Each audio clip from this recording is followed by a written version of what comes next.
Hey guys, welcome back to my YouTube channel. ಇವತ್ತು ನಾವು ದಾಂಡೇಲಿಗೆ ಹೋಗ್ತಾ ಇದ್ದೀವಿ.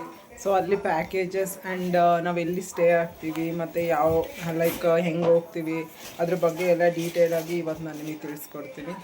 ಅಮೌಂಟ್ ಎಷ್ಟಾಯಿತು ಏನು ಅಂತ ನಾನು ಆ್ಯಕ್ಚುಲಿ ಪಾರ್ಟ್ 1 ಪಾರ್ಟ್ 2 ಅಂತ 2 ವೀಡಿಯೋಸ್ ಮಾಡ್ತೀನಿ. ಬಿಕಾಸ್ ವೀಡಿಯೋಸ್ ಎಲ್ಲ ಲಾಂಗ್ ಆಗಿದೆ. ಸೊ ಅದನ್ನ ಶಾರ್ಟ್ ಮಾಡಿ ಹಾಕಿದ್ರೇ ಚೆನ್ನಾಗಿರಲ್ಲ. ಸೊ ಹಾಗಾಗಿ ಫುಲ್ ವೀಡಿಯೋಸ್ನ ಅಪ್ಲೋಡ್ ಮಾಡ್ತೀನಿ. ಸೊ ಪಾರ್ಟ್ 1 ಪಾರ್ಟ್ 2 2 ವೀಡಿಯೋಸ್ ಮಾಡ್ತೀನಿ. ಅದನ್ನ ಪೂರ್ತಿಯಾಗಿ ನಿಮಗೆ ಪಾರ್ಟ್ 2ನಲ್ಲಿ ಪ್ರತಿಯೊಂದೂ ನಿಮಗೆ ಲೈಕ್ ಅಮೌಂಟ್ ಎಷ್ಟಾಯಿತು, ಎಲ್ಲಿಗೆ ಎಷ್ಟಾಯಿತು ಅಂತ ಪ್ರತಿಯೊಂದನ್ನು ಎಕ್ಸ್ಪ್ಲೇನ್ ಮಾಡ್ತೀನಿ. ಸೊ ನೀವು ಪಾರ್ಟ್ 1 ಪಾರ್ಟ್ 2 2 ವೀಡಿಯೋನ ನೋಡಿ. ನಾವು ಹೋಗಿದ್ದು ಆ್ಯಕ್ಚುಲಿ ಟ್ರೈನಲ್ಲಿ. ನಾನು ನನ್ನ ಫ್ರೆಂಡ್ಸ್ ಮತ್ತು ನಮ್ಮಣ್ಣ ಎಲ್ಲರೂ ಹೋಗಿದ್ವಿ. ನಾನು ಇದಕ್ಕಿಂತ ಮುಂಚೆನೂ ಒಂದು ಸಲ ಆಲ್ರೆಡಿ ಹೋಗಿ ಬಂದಿದ್ದೆ. ಬಟ್ ನಂಗೆ ಪರ್ಸ್ನಲಿ ದಾಂಡೇಲಿ ತುಂಬ ಇಷ್ಟ ಆಯಿತು. ಹಾಗಾಗಿ ಮತ್ತೆ ಸೆಕೆಂಡ್ ಟೈಮು ಪ್ಲ್ಯಾನ್ ಮಾಡಿದಾಗ್ಲೂ ಹೋದೆ.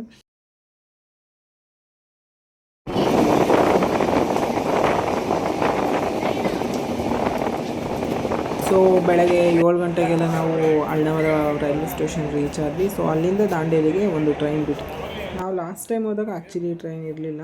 ಈ ಒಂದು 4 ಮಂತ್ಸ್ ಬ್ಯಾಕ್ ಹೋಗಿದ್ವಿ, ಅವಾಗಿರಲಿಲ್ಲ. ಸೊ ಈ ಟೈಮಿಂದ ಬಿಟ್ಟಿದ್ರು. ತುಂಬ ಅಂದರೆ ತುಂಬ ಚೆನ್ನಾಗಿತ್ತು ಆ್ಯಕ್ಚುಲಿ. ಒಂದು ಕಾಡು ನಡುವೆ ಟ್ರೈನಲ್ಲಿ ಹೋಗೋದು ಖುಷಿನೇ ಬೇರೆ ಇರುತ್ತೆ. ನೀವು ಒಂದು ಸಲ ಎಕ್ಸ್ಪೀರಿಯೆನ್ಸ್ ಮಾಡಿ, ತುಂಬ ಚೆನ್ನಾಗಿರುತ್ತೆ. ಕರೆಕ್ಟಾಗಿ 7:30 ಕರೆಕ್ಟಾಗಿ 8:30ಗೆ ದಾಂಡೇಲಿಗೆ ಬಂದ್ವಿ. ಸೊ ಅಲ್ಲಿ ವೈಬ್ ಈ ಥರ ಇತ್ತು. ಚಿಕ್ಕ ಟ್ರೈನ್ ಆ್ಯಕ್ಚುಲಿ, ಒಂದು 5 ಇಂಜಿನ್ ಇದೆ ಅಷ್ಟೇ. ದಾಂಡೇಲಿಗೆ ಹೋಗ್ಬಿಟ್ಟು ಅಲ್ಲಿಂದ ಬಸ್ ಸ್ಟಾಪಿಗೆ ಅಲ್ಲಿ ಟಿಫನ್ ಎಲ್ಲ ಮುಗಿಸ್ಕೊಂಡು ನಾವು ಲಾಸ್ಟ್ ಟೈಮ್ ಹೋಗಿದ್ವಲ್ಲ ಅದೇ ಕ್ಯಾಬ್ ಡ್ರೈವರ್ ಸಿಕ್ಕಿದ್ರು. ಸೊ ಅವ್ರ ಕಡೆಯಿಂದನೇ ಕ್ಯಾಬ್ ಬುಕ್ ಮಾಡ್ಕೊಂಡ್ವಿ ಅಲ್ಲಿಂದಲೇ. ಸೊ ನೀವು ಯಾರಾದರೂ ಬರೋವಾಗ್ಲೂ ಅಷ್ಟೇ ಮುಂಚೆನೇ ಬುಕ್ ಮಾಡ್ಕೋಬೇಕು ಅಂತ ಏನಿಲ್ಲ. ಕ್ಯಾಬ್ನ ಇಲ್ಲಿ ಬಂದು ಕೂಡ ವಿಚಾರಿಸ್ಕೊಂಡು ಮಾಡ್ಕೋಬೋದು. ಅದೆಷ್ಟಾಯಿತು ಅಮೌಂಟು ಅಂತೆಲ್ಲ ನಾನು ಪಾರ್ಟ್ 2 ವೀಡಿಯೋದಲ್ಲಿ ಹೆಂಗಿಂಗಲ್ಲಿ ಹೇಳ್ತೀನಿ. ಅಲ್ಲಿವರೆಗೂ ಸ್ಕಿಪ್ ಮಾಡಿದೆ ನೋಡಿ. ಫೈನಲಿ ನಾವು ರೆಸಾರ್ಟಿಗೆ ಬಂದ್ವಿ. ಆ್ಯಕ್ಚುಲಿ ನಾನು ಈ ರೆಸಾರ್ಟ್ನ ತುಂಬ ಸರ್ಚ್ ಮಾಡಿ ಲಾಸ್ಟಿಗೆ ಎಲ್ಲ ಫೀಡ್ಬ್ಯಾಕ್ ಎಲ್ಲ ನೋಡಿ ಲಾಸ್ಟಿಗೆ ಒಂದು 10ರಲ್ಲಿ ಇದನ್ನು ಫೈನಲ್ ಮಾಡಿದ್ದೆ. ರಿವರ್ ಪಾಯಿಂಟ್ ಅಂತ. ಇದು ಬಂದು ದಾಂಡೇಲಿಯಿಂದ ಒಂದು 2 ಕಿಲೋಮೀಟರ್ಸ್ ಡಿಸ್ಟೆನ್ಸಲ್ಲಿದೆ. ಬಿಸಿಲು ಅದಕ್ಕೂ ಫಸ್ಟು ಬಂದಿದ್ದ ತಕ್ಷಣ ನಾವು ಆಲ್ರೆಡಿ ಟಿಫನ್ ಎಲ್ಲ ಮುಗಿಸ್ಕೊಂಬಂದಿದ್ವಿ. ಬೇಗ ಫ್ರೆಶ್ ಅಪ್ ಆಗಿಬಿಟ್ಟು ಸ್ವಿಮ್ಮಿಂಗ್ ಪೂಲಿಗೆ ಬಂದಿದ್ದೇನೆ. ಫಸ್ಟೇ ಈ ಥರ ಇತ್ತು ನೋಡಿ ವ್ಯೂ.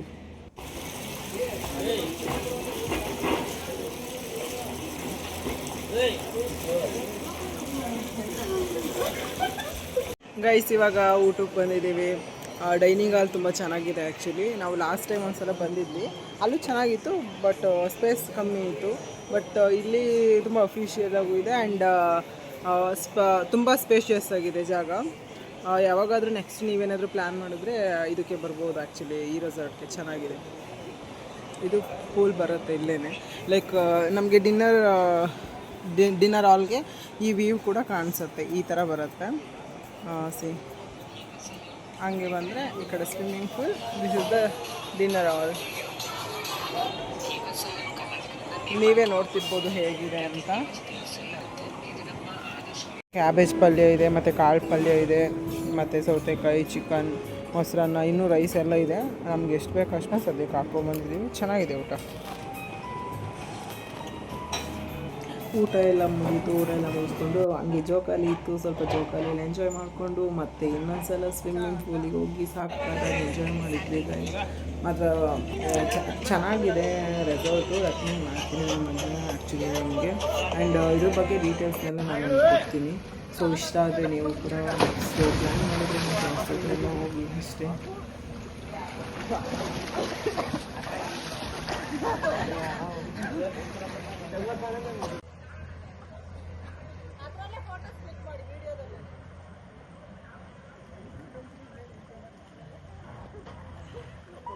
ನನಗಂತೂ ಸ್ವಿಮ್ಮಿಂಗ್ ಬರೋಲ್ಲ. ಸೊ ಇರೋದ್ರಲ್ಲಿ ಸಖತ್ತಾಗಿ ಎಂಜಾಯ್ ಮಾಡಿದ್ದೀನಿ ಆ್ಯಕ್ಚುಲಿ. ನಂಗೆ ನೀರು ನೋಡಿದ ತಕ್ಷಣ ಆಟ ಆಡಬೇಕು ಅಷ್ಟೇ. ಸೊ ನಾನು ಎಲ್ಲೇ ಪ್ಲ್ಯಾನ್ ಮಾಡಿದ್ರು ಟ್ರಿಪ್ಪು ಅಂತ ಒಂದು ಬೀಚ್ ಆಗಿರುತ್ತೆ, ಇಲ್ಲಾಂದರೆ ಫಾಲ್ಸ್ ಹತ್ರ ಆಟ ಆಡೋ ಥರ ಆಗಿರ್ಬೋದು, ಸ್ವಿಮ್ಮಿಂಗ್ ಪೂಲ್ ಹಿಂಗೆ ಇರುತ್ತೆ. ಆ ಪೂಲಿಂದ ಈಚೆ ಬರೋ ಅಷ್ಟೊತ್ತಿಗೆ ಆಲ್ರೆಡಿ ಕತ್ಲೆ ಆಗೋಗ್ಬಿಟ್ಟಿತ್ತು. ಅಷ್ಟೊತ್ತಿಗೆ ರೈನ್ ಡ್ಯಾನ್ಸ್ ಎಲ್ಲ ರೆಡಿ ಮಾಡಿದರು. ನಾವು ರೈನ್ ಡ್ಯಾನ್ಸ್ ಎಲ್ಲ ಮುಗಿಸ್ಕೊಂಡ್ವಿ. ಸೊ ಅದು ತುಂಬ ನೀರೆಲ್ಲ ಇದ್ದಿದ್ದರಿಂದ ವೀಡಿಯೋಸ್ ತೊಗೊಳಕ್ಕಾಗಿಲ್ಲ. ನೈಟ್ ವ್ಯೂ ಮಾತ್ರ ಮಸ್ತಾಗಿತ್ತು. ಬ್ಯಾಕ್ಗ್ರೌಂಡ್ ಮ್ಯೂಸಿಕ್ ಹಂಗೆ ಹಾಕೋಣ ಅಂದ್ಕೊಂಡೆ, ಬಟ್ ತುಂಬ ಸಾಂಗ್ಸ್ ಎಲ್ಲ ಬರ್ತಾಯಿತ್ತು. ಸೊ ನಾವು ಸಾಂಗ್ಸ್ ಎಲ್ಲ ಬರ್ತಿರೋದನ್ನ ಯೂಟ್ಯೂಬ್ಗೆ ಅಪ್ಲೋಡ್ ಮಾಡೋಕ್ಕಾಗಲ್ಲ. ಸೊ ಹಾಗಾಗಿ ವಾಯ್ಸು ಅದನ್ನ ಆಫ್ ಮಾಡಿಬಿಟ್ಟು ನಾನೇ ನಿಮ್ಮ ಹತ್ರ ಮಾತಾಡ್ತಿದ್ದೀನಿ. ನಾವು ಇವೆಲ್ಲ ನೋಡಿಕೊಂಡು ಡೈರೆಕ್ಟಾಗಿ ಊಟ ರೆಡಿ ಇತ್ತು. ಸೊ ಡೈನಿಂಗ್ ಅಲ್ಲಿಗೆ ಹೋಗ್ಬಿಟ್ಟು ಊಟ ಮಾಡಿದ್ವಿ. ಮಧ್ಯಾಹ್ನ ಇತ್ತಲ್ಲ, ಸೊ ಅದೇ ಥರನೇ ಇತ್ತು, ಸ್ವಲ್ಪ ಅದರಲ್ಲೇ ಚೇಂಜಸ್ ಇತ್ತು. ಚೆನ್ನಾಗಿತ್ತು ಊಟ ಎಲ್ಲನೂ.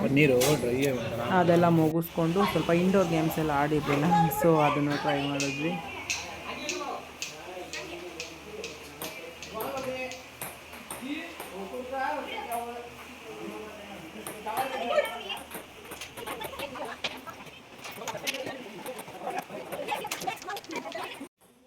ನಾವು ಇದನ್ನೆಲ್ಲ ಮುಗಿಸ್ಕೊಂಡು ಹೋಗೋ ಅಷ್ಟೊತ್ತಿಗೆ ಆಲ್ರೆಡಿ ತುಂಬ ಮಳೆ ಬರ್ತಿತ್ತು ಆ್ಯಕ್ಚುಲಿ ಈಚೆಗಡೆ. ಅದೆಲ್ಲ ಮುಗಿದ್ಮೇಲೆ ಹೋಗಿದ್ದು. ಸೊ ಅಷ್ಟರಲ್ಲಿ ಫೈರ್ ಕ್ಯಾಂಪ್ ಎಲ್ಲ ಅರೇಂಜ್ ಮಾಡಿದರು. ಸೊ ಮಳೆ ಬರ್ತಿದ್ದಿದ್ದ ಕಾರಣ ಒಂದೇ ಹತ್ರನೇ ಎಲ್ಲರೂ ಸೇರಿದ್ವಿ. ಇವತ್ತಿನ ವಿಡಿಯೋ ಇಷ್ಟ ಆಗಿತ್ತು.